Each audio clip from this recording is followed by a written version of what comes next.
may be the greatest catch I've ever seen in my life.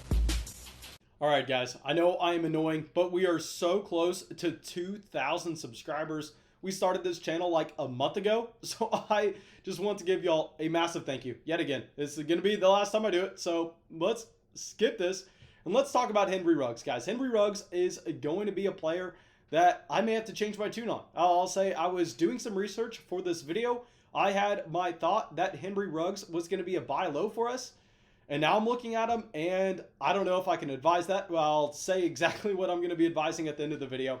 But let's dive into Henry RUGGS. And just like we did with the running backs, we are going to be looking at Henry RUGGS coming into the NFL as well. Because if we're trying to project him outside of 2020, if we're trying to look at 2021 as well as 2022, really we need as many data points in our sample as possible. We really just can't be looking at his 2020 production and saying we have a big enough picture. That's not going to get us half of the way there. So let's look at what Henry RUGGS was coming out of Alabama. And Henry RUGGS was an extremely young wide receiver. And I will say this, like I say it in every single one of these videos, having a young age with you coming into the NFL is so impactful for Dynasty. Not because we're saying, oh, we're going to get an extra year or two of him at the NFL level, so it's going to help us Dynasty value. No, that literally has no impact whatsoever. I mean, outside of looking in a 3-year window, it's almost impossible to project these players. But what we like to see is we like to see the young age, because there have been so many studies done where they show that having a young age associated with your profile coming into the NFL drastically increases your chance of becoming a hit at the NFL level. And this just makes sense if you just think about it. I mean, a player that's coming into the NFL at 23, 24 years old will have had an extra few years to be able to go out there and develop their craft. Or if you're coming into the NFL at 21, you're already good enough to do that. You're going to be able to continue to develop your game as your career progresses. This is why I was a lot lower on a player like Deebo Samuel than most people, because Deebo Samuel came into the NFL at such an old age, as well as the injuries associated with him, that I really thought that he was going to be a low hit rate player. Well, Henry RUGGS checks the age box, and he also checks the draft capital box, which I really like to follow. Obviously, Henry RUGGS was the first wide receiver drafted in the 2020 NFL draft. He went at the 12th pick in the first round to the Las Vegas Raiders. Now, I know a lot of people are going to come out here and say, oh my God, that was a horrendous Raiders pick, blah, blah, blah. I've known that since the beginning, yada, yada, yada. Guys, please, let's understand. There are a couple different things here acting. One, we know that real life NFL wide receiver value is completely different than fantasy football value. Just because a wide receiver is not getting targeted at a heavy rate, just because a wide receiver is not having a ton of yards associated with him, that does not mean that he was a bust at the NFL level. That does not mean that he was not worth the contract or the draft pick used on him, because a player like Henry RUGGS that is stretching the field is going to provide so much space underneath and so much more efficiency for every other player in the offense because of the defensive attention that he commands. I think the best example that I always point to this is going to be looking at Kenny Stills and Jarvis Landry way back when they were in Miami. You looked at Jarvis Landry being sent to Cleveland while Kenny Stills got a contract extension, even though Jarvis Landry was the wide receiver that was logging 100 receptions every single season. The Miami Dolphins still thought that they were going to be better off in investing in Kenny Stills because Kenny Stills was the vertical threat on this offense. So we really need to get over ourselves in fantasy. We need to understand that stats aren't the only thing that these teams are looking for, because a field stretching wide receiver plays a completely different position than a slot wide receiver. I mean, if you're looking at Hunter Renfrow and Henry RUGGS, while technically, yes, both of these players are wide receivers at the NFL level, I mean, they play two completely different positions. But anyway, let's get back to Henry RUGGS. And Henry RUGGS coming in also has massive hands, and obviously we know the 40 time, but let's focus in on his hand size real quick, because this is something I do not talk about a lot with these players, but I find it very important with Henry RUGGS. And it's because if you look at field stretching wide receivers, pretty much every single wide receiver that comes in that has that vertical threat, that has that elite 40 time, I'm looking at guys like John Ross, looking at guys like Marquise Goodwin, Will Fuller. Y'all know them all. I mean, Deshaun Jackson even. All these players have ridiculously small hands. And with Henry Ruggs, we saw that he had no drops at Alabama. We know that he is actually very strong at the catch point. I don't understand what it is with these wide receivers that generally have a very strong 40 time with having small hands. But Henry Ruggs coming in and has a 4.27 40, and those massive mittens on him makes him a different field stretching wide receiver where we think that we can confidently rely on him a little bit more than these other guys to be able to come down with a high catch rate. And now with Henry Ruggs, I will say this.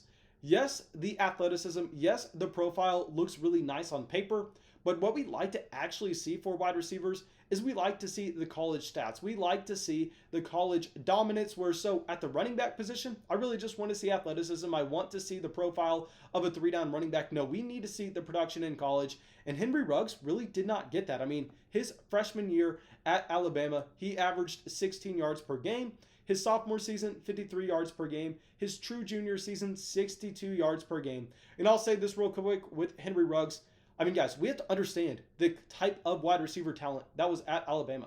I mean, not only did we have Jerry Jeudy playing there at the same time of Henry Ruggs, we also had Waddle. I mean, there have been so many solid wide receivers. There are going to be multiple first-round drafted wide receivers in the 2021 draft class coming out of Alabama. So you really cannot look at the college stats for Henry Ruggs and assume it paints the entire picture. He would have had a ridiculous stat line if he would have gone to any other college. So please, I think that is one thing that we just need to straight up overlook. Let's go over to what he's been able to accomplish in 2020 so far, where he's averaged only 3.5 targets a game, 2 receptions a game, 35 yards, and he's had 2 total touchdowns this season. Now, y'all know generally I am someone that is always saying overlook the touchdowns. They are so volatile. They are so hard to predict.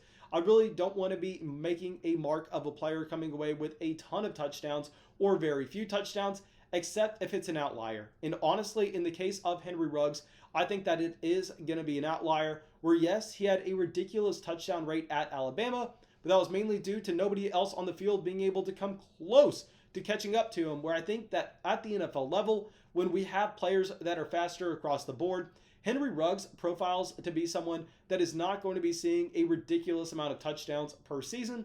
So what we need to see the yardage. And if we're trying to project the yardage going forward for Henry Ruggs, what we need to do is we need to look at the target competition that he has in this offense. And currently, the leaders in receiving yards at the Las Vegas Raiders 2020 season is going to be Darren Waller, who has almost 1,100 yards up to date so far this season. Then we have Nelson Aguilar, who is closing in on 1,000 yards. And then we have Hunter Renfrow over a little bit more than 600. And I'll say real quick with Darren Waller, I understand. I mean, Darren Waller is under a team-friendly contract, but he literally has no dead cap money going forward. I mean, literally, the Raiders, they will not do this, but if they wanted to, could cut him and not have to pay a single penny in 2022. Now, obviously, we're only going to see that happen if we see a drastic change to Darren Waller, but it's a small thing that we should take note of. What is a lot more important is Nelson Aguilar is playing under a 1-year deal so far in 2021. And while, yes, Nelson Aguilar looks like he has turned his career around where he can be a role player for an NFL offense, especially operating in the deeper area of the football field, given the recent investment that this team has decided to make in Henry Ruggs in the first round and Bryan Edwards in the third round, I find it very hard to believe that this team is going to go out there and try to re-sign Nelson Aguilar. I'm projecting Nelson Aguilar should leave this offense. And then with Hunter Renfrow, we obviously know he's playing under his rookie contract. So we're not going to be looking at Hunter Renfrow as a player that we are seeing leave this offense anytime soon.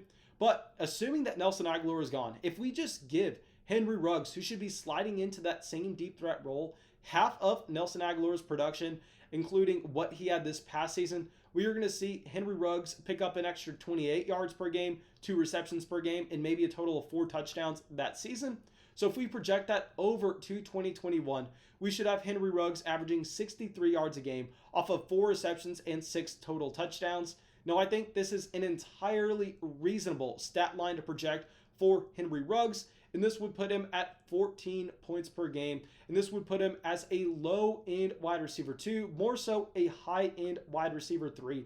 So while I initially thought that Henry Ruggs should be a good buy low target for us, while I actually liked him in Dynasty rookie drafts this past offseason, I think I can't label him as a buy low because it's going to be very hard for him to ever have a path to high-end wide receiver 2 or even mid wide receiver 2 production, because giving him half of that Nelson Aguilar stat line is really optimistic looking forward. I don't know if it can get much better than that. So if he looks like he's going to have a ceiling as a low-end wide receiver 2, high-end wide receiver 3, I'd rather just go buy Curtis Samuel for less. I mean, I'd rather just get someone that is a little bit less name appeal, maybe someone like McCole Hardman, who may be stepping up into a similar role with Sammy Watkins leaving the Chiefs this upcoming season.